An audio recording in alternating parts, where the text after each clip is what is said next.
किसी का भी संग स्वीकार ना करे। ये बहुत खास बात साधना में है। अपना जीवन में प्रभु और गुरुदेव के सिवा कोई संगी नहीं होना चाहिए। ये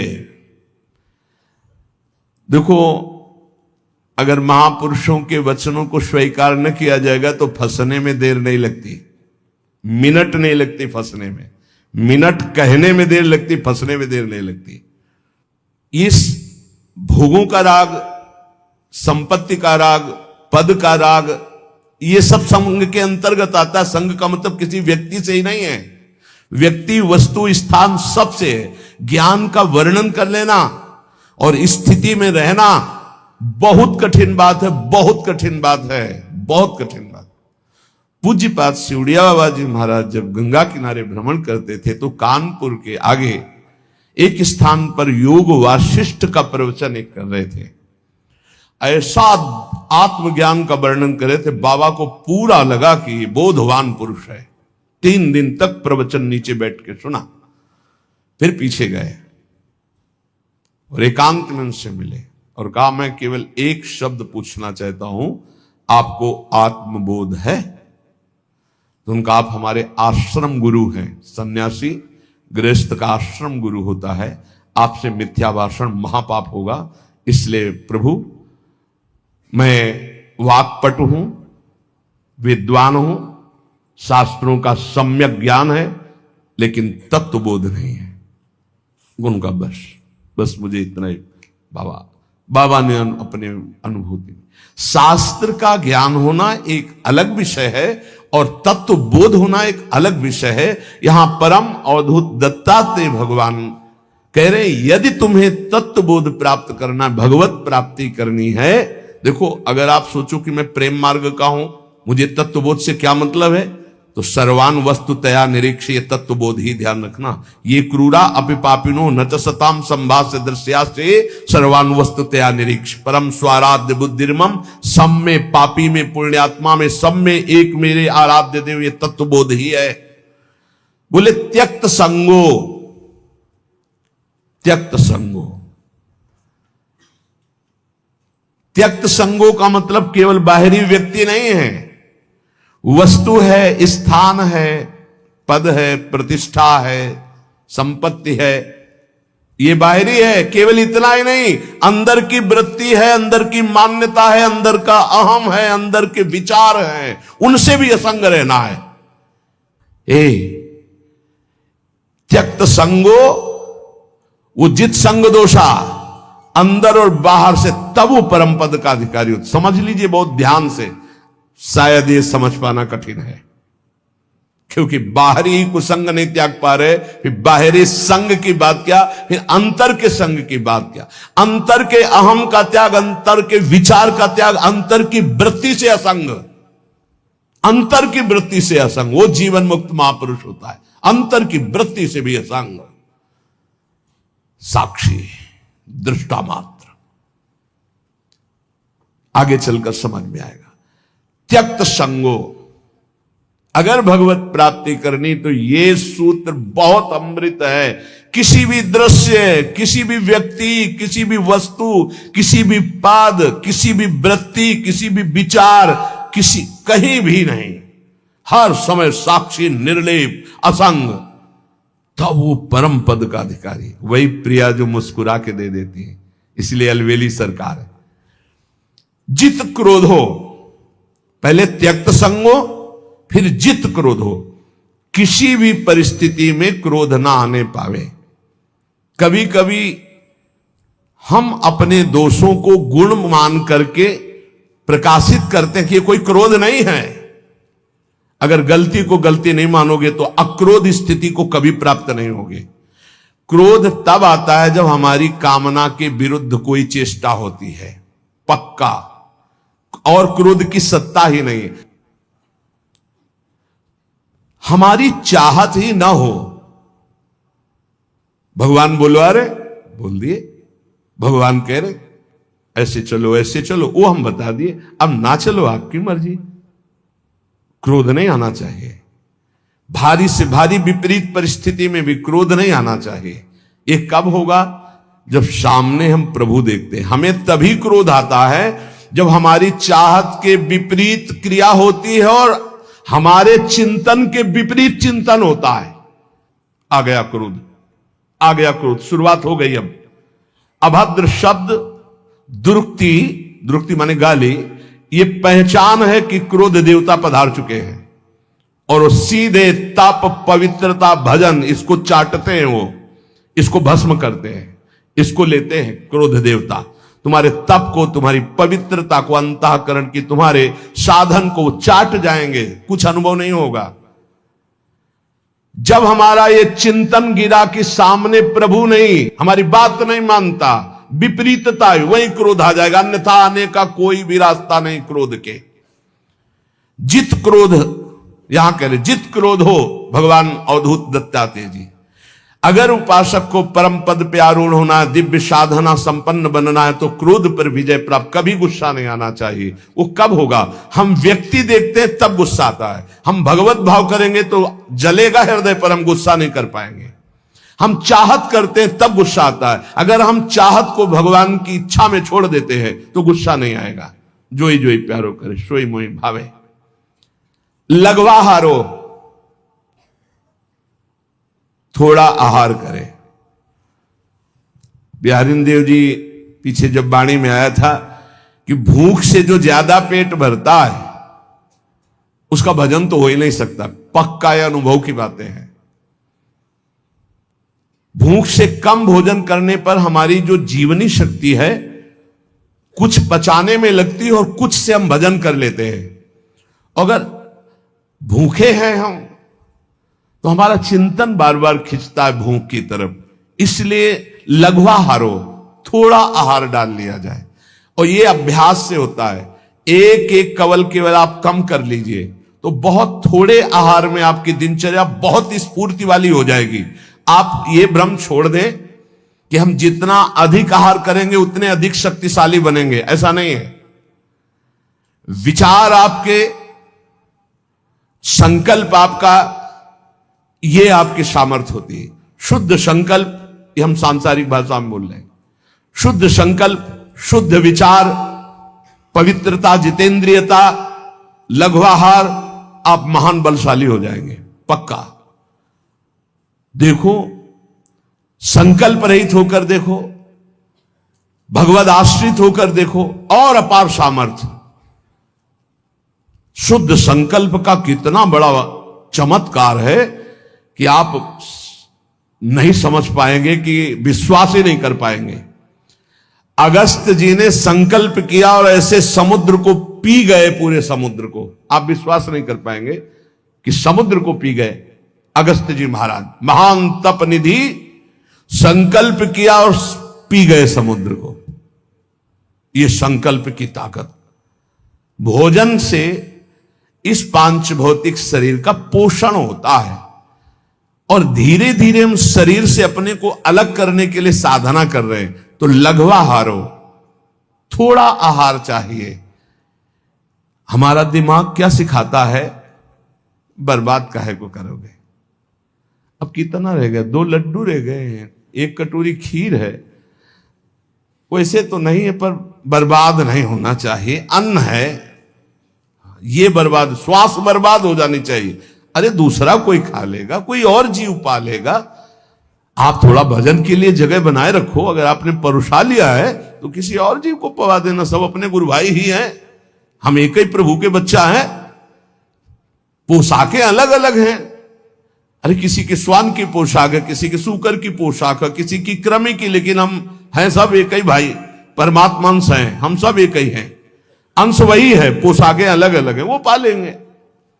हम भजन के लिए उतने ही पुरुष हुए, उतने ही पावे जिससे भजन। ये आप बैठा लीजिए, खाते खाते मर जाओगे लेकिन खाने की आदत नहीं खत्म होगी।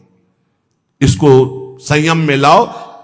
पहला कहा है त्यक्त संगो, दूसरा कहा है जित क्रोधो, तीसरा कहा है लघवा हारो। यदि भगवत प्राप्ति करनी है, दिव्यता लानी है, भजन का चमत्कार अंदर प्रकट करना है कि काम क्रोध लोभ मोह मद मत्सर ये सब भस्म हो रहे हैं, तो लघवा हारो।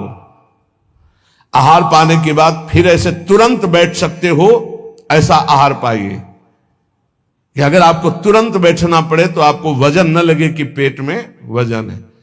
ये जितना आप चिकने पदार्थ, जितने आप स्वादिष्ट पदार्थ समझ रहे हैं, ये स्वाद नहीं है। वास्तविक स्वाद तो राधा नाम सुधा रसम रसी, तुम रोम रोम आपका जंकृत हो जाएगा जिस दिन राधा नाम। बोले हमें तो स्वाद नहीं मिलता, तो जिसका पित्त बढ़ जाता मिश्री कड़वी लगती है, अगर अनुपान से दवा रूप में वही लिया जाए तो जब पित्त नष्ट होगा तो मिश्री मीठी लगने लगे। तो राधा नाम सुधा अमृत है, ये अमृत रस है। आचार्यों ने, महापुरुषों ने, स्वयं हरि ने इसका पान किया है, वही आपको मिल रहा है। आपकी जबान खराब हो चुकी भोगों में, थोड़ा भोजन कीजिए, बड़ा पावर मिलता है। आप उपवास के दिन देखना भजन में बहुत मन लगेगा थोड़ा पाने पर। तो वैसे ही आप रोज उपवास कर सकते हो, 1 रोटी पाओ, 2 रोटी पाओ, थोड़ी दाल ले ली, थोड़ी सब्जी ले ली, जितने से ऐसे थोड़ा लगा बस। इतना दिमाग विचित्र है कि हर बार फंसाता है यही कि बर्बाद नहीं होना चाहिए, ये जाना चाहिए, अंदर जाना चाहिए। बस जहां यहां से गया तो बस फिर उसके पचाने में पूरा दिमाग लगा, भजन में तो लगा नहीं। इसलिए प्रार्थना है इस आसक्ति से बचो, भोजन की आसक्ति से। अच्छे पदार्थ जो सृष्टि में कहे जाते हैं उनको थोड़ा लीजिए, और जो रूखे सूखे कहे जाते हैं उनसे पेट भरिए और खूब भजन कीजिए। आगे कह रहे जितेंद्रिय, अपने आप जितेंद्रिय हो जाएंगे। शरीर एक रथ है, बुद्धि इस रथ को चलाने वाला सारथी है, बैठने वाला जीवात्मा है, मन लगाम है, इंद्रियां घोड़े हैं, विचरने की जगह विषय भोग है। ये घोड़े विषय भोग का चारा चरने के लिए जाएंगे। अगर मन रूपी लगाम को बुद्धि रूपी सारथी ने ठीक से खींचा नहीं तो ये खंडक में गिरा देंगे, और गिरे हुए बहुत फंसे हैं। और जीव इतना भोला बन चुका है कि गड्ढे में गिरा है फिर भी वो आनंदित है, वो उसी को सुख समझ रहा है, दुख को ही सुख समझकर। यही तो भगवान की विचित्र माया है। जिसे तुम सुख समझते हो वो सुख की छाया है, समझ पड़ती नहीं ये गिरधर की माया है। भयानक दुख के अंतर में वो डूबा हुआ भयानक परिणामों को प्राप्त होगा, लेकिन उसमें सुख का अनुभव कर रहा है। त्यक्त संगो जित क्रोधो लघ्वाहारो, तो अपने आप जितेंद्रिया हो जाएंगे। देख लेना, घृणा हो जाएगी यार, घृणा। कौन सा ऐसा सुख है जो घृणा के योग्य ना हो? लौकिक बढ़िया से बढ़िया पदार्थ खाओ, तत्काल हम उसे वापस उलटते हैं, देखने लायक नहीं रह जाएगा। चिकनी चमड़ी केवल देखकर फंस रहे हैं, कुछ नहीं, पूरा जीवन बर्बाद हो जाता है। धर्म के लिए तो सेवन करने के लिए ठीक है, बकाया भगवत प्राप्ति के लिए जितेंद्रिया चलो, ठीक से चलो। पिधाय बुद्ध्या द्वाराणि मनो ध्याने निवेशयेत्, शून्ये स्वेवावकाके गुहासुचो वनेसुचो, नित्य युक्ता सदा योगी ध्यानम सम्यक उपक्रमेत। श्री दत्तात्रेय जी महाराज कह रहे हैं, बुद्धि को परमात्म चिंतन से इतनी बलवान बनाओ कि अपनी इंद्रियों के द्वारों से घसीटकर उसे भगवान में स्थित करो। हर इंद्रिय द्वार बंद, अंतर्मुख इंद्रियों को करके परमात्म चिंतन में लग। शून्य स्वेवावकाशेषु, कहां हमारी स्थिति थी? विचार करके देखो। सब विषय जितने हैं वो हमको रौंद रहे थे, ना चरणों में प्रीति थी, ना उस कोटि की भजन की वृत्ति थी। ये तो सिर्फ आचार्य कृपा से। अब हे लाडली, आपकी शरण में आ गए। अब मेरी आयु, मेरी प्रत्येक श्वास केवल आपके स्मरण में व्यतीत हो। समस्त शास्त्र, समस्त महापुरुषों की वाणी और बड़े बड़े संतों की दिनचर्या जीवनी, उनसे संभाषण और स्वयं के हृदय का अनुभव साधना का सबसे बड़ा सूक्ष्म स्वरूप है। प्रतिक्षण अपने आराध्य देव का मधुर मधुर स्मरण, ये सबसे बड़ा साधन है। और इसी से भगवत प्राप्ति होती है, केवल इसी से भगवत प्राप्ति होती है।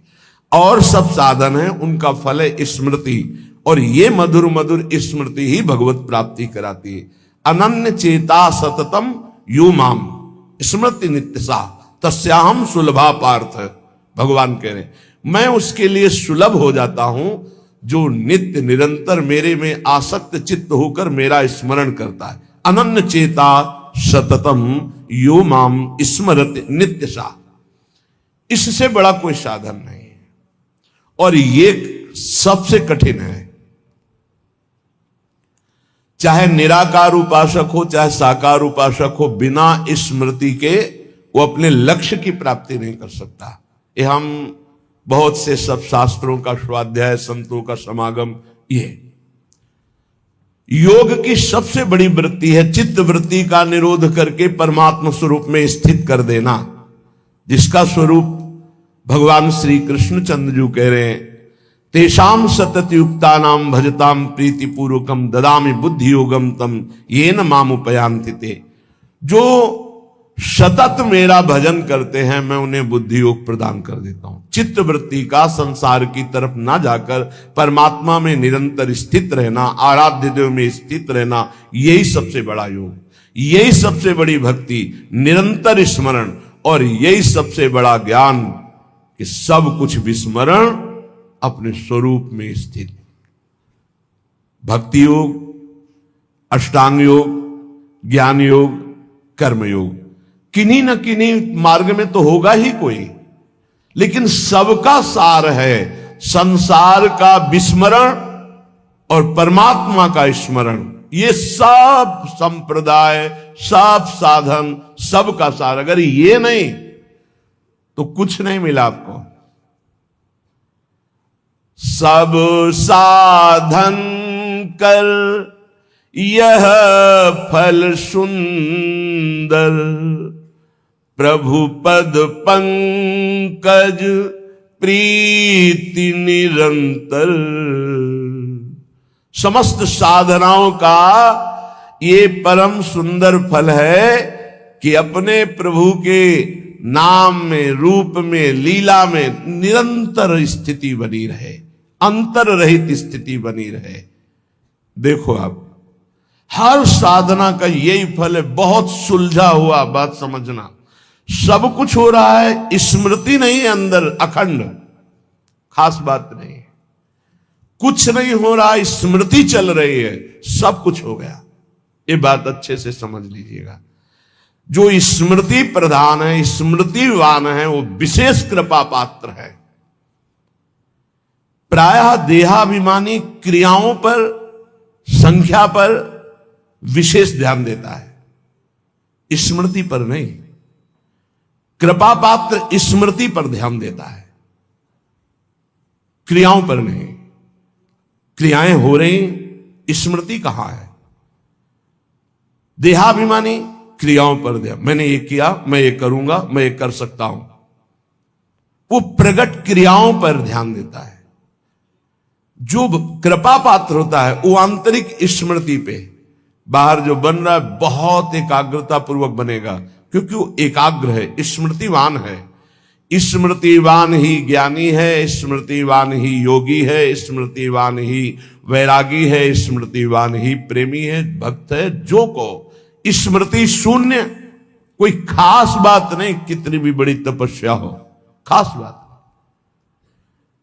ज्ञानी आत्मरति, भक्त इष्टरति, योगी स्वरूप में स्थित समाधिस्थ, उठते बैठते चलते फिरते। अगर यह समाधि नहीं प्राप्त है तो संप्रज्ञात समाधि, जो संकल्पित समाधि, उसका कोई महत्व तो नहीं। 8 घंटे समाधि, फिर बहिर्मुख बहिर्दशा में उठते बैठते चलते फिरते असंप्रज्ञात विचक्षणा समाधि, संकल्प रहित निरंतर परमात्म स्वरूप में स्थित, ये स्मृतिवान। हर उपासक स्मृति पर जोर दे। कोई इसमें मेहनत की बात नहीं है, इसमें महत्व की बात है। यदि आप देह का महत्व रखते हैं तो भोगों की स्मृति स्वाभाविक होती है। यदि आप प्रभु का महत्व रखते हैं भगवत स्मृति स्वाभाविक होने लगेगी। स्वाभाविक, जैसे हम विषयों की स्मृति करते नहीं, वो बसी हुई माला चल रहा है, स्मृति भोगों की हो रही, आरती पूजा क्रियाएं भागवतिक हो रही, स्मृति पदार्थों की भोगों की हो रही, नाना प्रकार का भोगाकर्षण का स्मरण हो रहा है, उसे स्मृति कहते हैं, जो अंदर अंदर होती है। स्मृतिवान ही महान पुरुष हो सकता है, स्मृतिवान ही दिव्यता को प्राप्त होता है, इसलिए स्मृति को पकड़ो। श्रीपाद प्रबोधानंद जी महाराज, आप जिस वृंदावन में विराजमान है, प्रकत्यंतम तीर्थवा प्रविश वितते ब्रह्म महर्षि स्फुरत पश्यानैकांतिक कलित वैकुंठ भवनम तदद्युच्चान्युच्चान्यनुसर सुधामन्यांत महोज्वले वृंदारण्ये भ्रम यदि किमप्यत्र मिलति। महाउज्ज्वल परम धाम वृंदावन जिनको मिल गया, अब क्या मिलना बाकी रह जाएगा। बहुत बड़ी ये प्रेम सिद्ध भूमि है, यहां वास मात्र करने से भगवत प्राप्ति है। संपूर्ण प्रकृति स्थूल सूक्ष्म कारण इसका जो उल्लंघन कर जाते हैं, वो ब्रह्म ज्योति में प्रवेश करते हैं। त्रिगुणात्मिका माया पर जो विजय प्राप्त करते हैं, वो ब्रह्म तेज में लीन होते हैं। उससे भी परे जो एकांतिक भगवत प्रीति संपन्न है, उनका वैकुंठ में प्रवेश होता है। उससे भी उच्चतर और भगवान के विभिन्न लीला धाम हैं, उससे भी उच्चतर ये महाप्रेम रस समुद्र वृंदावन धाम है। ये सर्वोपरि उज्जवल प्रेम रस प्रदान करने वाला। यदि तुम्हें वृंदावन मिल गया तो अब कुछ भी मिलना बाकी नहीं रह जाएगा। इसलिए वंदे वृंदावनगत महम भक्ति भारावनम्रो धन्याग्रण्यम क्रमिमपि न चान्यत्र संस्थांतरणाय। मैं वृंदावन की कृपा से वृंदावन की महिमा को जितना जान रहा हूं, श्रीपाद कह रहे हैं, यहां के किसी भी जीव का अपमान मत करना। आप यहां का अगर कीड़ा भी दिखाई देगा तो मैं माथा रख करके उसको दूर से पंचांग प्रणाम करूंगा कि तू धन्य है, वृंदावन में कीड़ा बना, मेरी स्वामिनी के महल का है। बहुत ध्यान देने, किसी की निंदा या अपमान या प्रहार दंड देना, ये तो बहुत दूरी बात है। यहां छोटे से छोटे जिसे तुम निम्न कोटि का जीव समझ रहे हो, बड़ा भारी परमहंस महात्मा बना हुआ है। वंदे वृंदावन गतमहम भक्ति भारावनम्रो धन्याग्रण्यम क्रमिमपि। यहां वृंदावन के क्रमी को मैं प्रेम भार से झुककर मस्तक रखकर प्रणाम करता हूं, क्योंकि प्रियाजू के महल का है। किंतु संस्थान त्रणाय मन्ने ब्रह्मादिक सुरगणान किम बहुक्त्या ममेयम।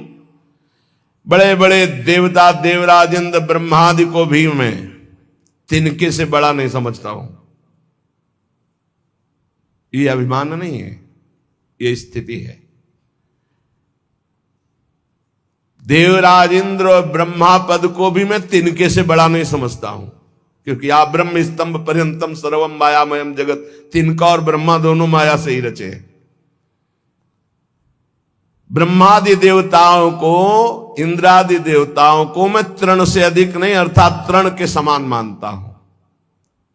स्वामी श्री हरिदास जी के लिए भी आया है, सुरपति नरपति लोकपति जिनके भावे घास घास रहे परम आनंद में तज सभी की आस।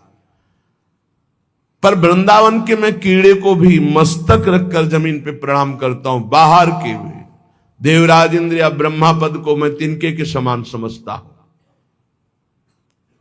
ऐसा आया है रसिकों के लिए कि 7 गांठ कौपीन में इंद्र बापुरो कौन। बेचारा इंद्र, उनके सामने क्या, किनके सामने? बोले जिनकी लंगोटी भी 7 जगह से सिली हुई या गांठ लगी हुई है, सही लंगोटी भी नहीं है। पर प्रिया प्रीतम के अनुराग में तो बोले इंद्र बापुरो कौन, बेचारा इंद्र क्या है उनके सामने। ये पक्की बात है। जो अपने आराध्य देव की प्रीति को प्राप्त हो गया है उसके सामने कुछ नहीं है, कोई पद नहीं। जब भक्ति का रंग चढ़ता है तो न पारमेष्ठम न महेंद्र धिष्णम कह देना बहुत सरल बात है। श्लोक याद करके बोलना या उसका अर्थ बता देना बहुत सरल बात है। और हम कह रहे हैं न पारमेष्ठम न महेंद्र धिष्णम न सार्वभौमम न रसाधिपत्यम न योग सिद्धिर अपुनर्भवम वा, नहीं चाहिए। और एक छोटा सा विषय, एक छोटी सी भोग सामग्री विचलित करके नीचे गिरा देती है, तो वो केवल दम्भ हुआ बोलना। स्थितिहीन महापुरुषों की जो बोल रहे हैं कि ब्रह्म पद या देवराज इंद्र का पद भी तिनके के समान हमारे लिए है। महत्व है तो वृंदावन का उस कीड़े का भी जो इस रज में रेंगता है। क्रमी प्रौढ़िर गाढ़ा न खलु परितो भाति कृष्णोपि पूर्णा। मेरी बात को चतुरता पूर्वक मत समझना कि मैं वाक चातुरी से बोल रहा हूं। पक्की बात समझना कि यदि वृंदावन के बाहर श्री कृष्ण भी खड़े हो तो मैं उनको देखने के लिए आंख नहीं उठाऊंगा। जैसा श्रीपाद कह रहे ऐसे श्री भट्ट देवाचार्य जी भी कह रहे हैं। विपिन राज सीमा के बाहर हरिहु को न निहार रे मन वृंदा विपिन।